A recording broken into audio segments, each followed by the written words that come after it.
Ano nga ba ang dahil ng alak? Dadala ba ito ng saya? Enjoyment?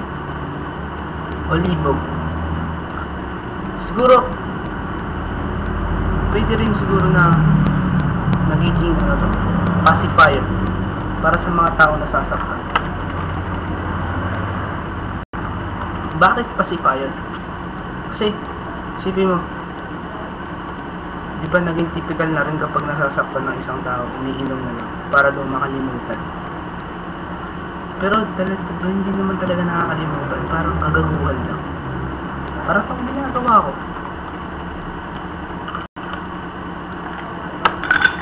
Pustahan tayo. Maubos itong 1 litro bago mga 2 minutes siguro. Kasi isipin mo, di ba? Mamadali ba ako? Oo, kasi baka bumaba yung papa ko. Oo, si papa baka bumaba. Okay, si mama naman okay lang. Tsaka Yossi, gusto ko itigil yan dahil sa kanya, kaso wala eh. Kaya eto, tinatamad lang ako kasi hindi pa sa kusina yung Yossi. Cute ng cup ko, no?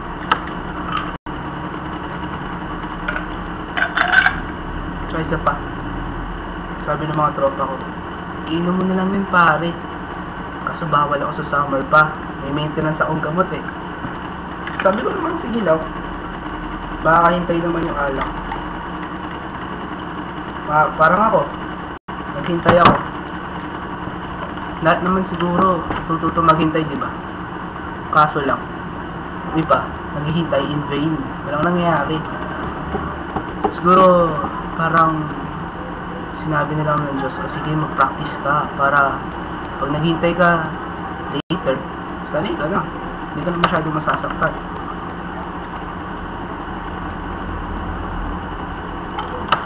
Tsaka isa pa, para sa akin, paghihintay, ano yan, virtue, patience, di ba? Gusto virtue yan ng isang tao, kaya ano, tawag doon, dapat natin talaga matutunan. Pero syempre, dapat kasama to, diba? Kasi isipin mo, maghihintay ka in vain, parang napakawalang kwenta naman. Kasi sa paghihintay, marami kang magwe-waste na oras na pwede mong i-spend sa pamilya mo, sa mga kaibigan mo, sa ibang bagay na pwede makapagpaunlad sa sarili mo. Pero paghihintay para sa isang bagay na walang kasiguraduhan, ayos din, diba? Mas maganda pag natututo ang isang tao sa masakit.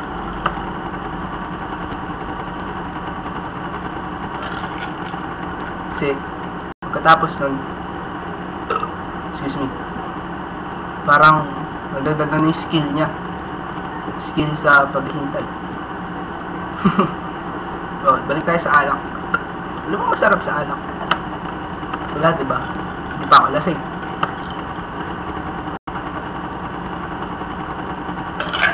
Sarap siguro dito yung nagkakainuman mo, yung manlilibre, makakasama mo, yung magtatapon ng alak sa'yo, yung susuka sa'yo. Tapos, syempre, inom eh, bibigyan mo. Teka, palit lang ako headrest.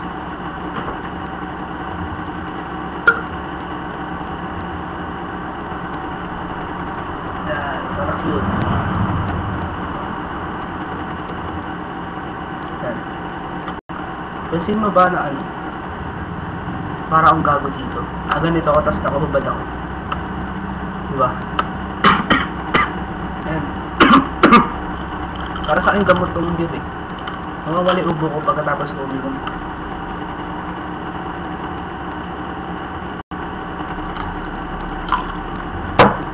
Yan. Talo ko sa pustahan. 5 minuto na. Hindi pa naubos. Puro kasi ako salita eh. Pero hayaan mo. Pagkatapos ng video na to, ubusin ko yan. So, salamat sa panonood at fuck you.